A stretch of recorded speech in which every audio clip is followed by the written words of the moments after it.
আসসালামু আলাইকুম, জান্নাতুল কিচেনে সবাইকে স্বাগতম জানাচ্ছি। আজ আমি আপনাদের ক্রিম মাশরুম তৈরি করে দেখাবো। এর জন্য একটা প্যানের মধ্যে আমি এখানে দিয়ে দিলাম 2 টেবিল চামচ পরিমাণ সয়াবিন তেল। আপনারা চাইলে বাটার অথবা অলিভ অয়েল ইউজ করতে পারেন। এবার এর মধ্যে আমি দিয়ে দিচ্ছি একটা ছোট সাইজের পেঁয়াজ কুচি, শুকনো মরিচ 2টা একটু ছোট ছোট করে কেটে নিয়েছি। আর এখানে আমি রসুন নিয়েছি 3 কোয়া, রসুনটাও দিয়ে দিব।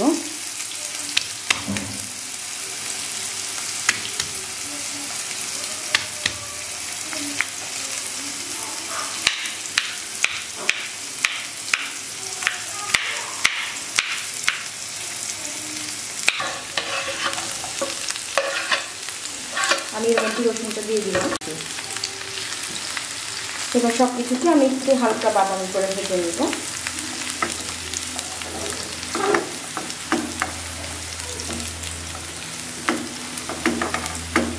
খুবই সহজ আর সিম্পল রেসিপিটা, কিন্তু খেতে অনেক টেস্টি হয়। আশা করছি এটা আপনারা সবাই একবার তৈরি করে দেখবেন, আপনাদের অনেক ভালো লাগবে।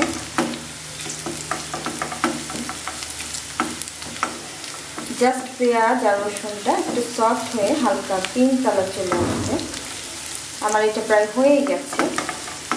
আর এখানে আমি কিছু মাশরুম নিয়ে নিয়েছি। এখানে প্রায় 250 গ্রাম মাশরুম আছে। মাশরুমটাকে আমি ভালোভাবে ধুয়ে এভাবে একটু কেটে নিয়েছি, দিয়ে দিলাম।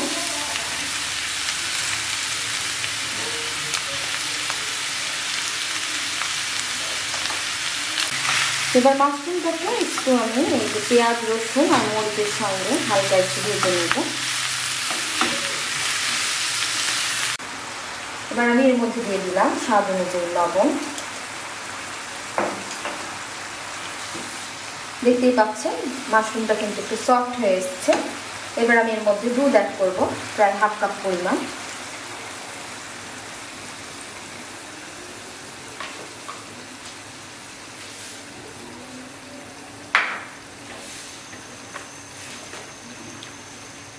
দুধটা দিয়ে একটু ভালোভাবে নেড়ে দেব।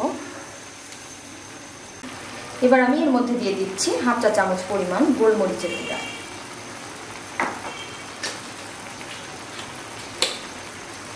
দিয়ে দিব 1 চা চামচ পরিমাণ ব্যাসিল। এখানে আমি ড্রাইটা ইউজ করছি। সব কিছুর সঙ্গে মাশরুমটাকে সুন্দরভাবে মিশিয়ে দেব।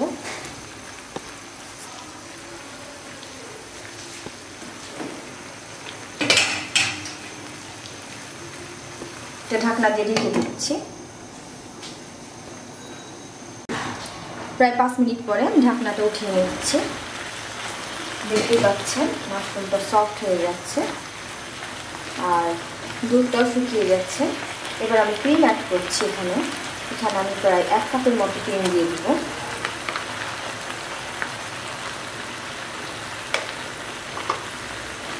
এবার মাশরুমের মধ্যে ক্রিমটাকে খুব সুন্দরভাবে মিশিয়ে নেব।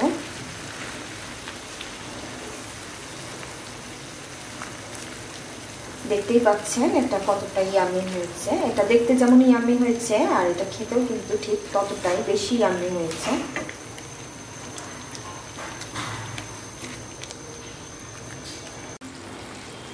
এবার আমি উপর থেকে কিছুটা ধনিয়া পাতা ছড়িয়ে দিচ্ছি।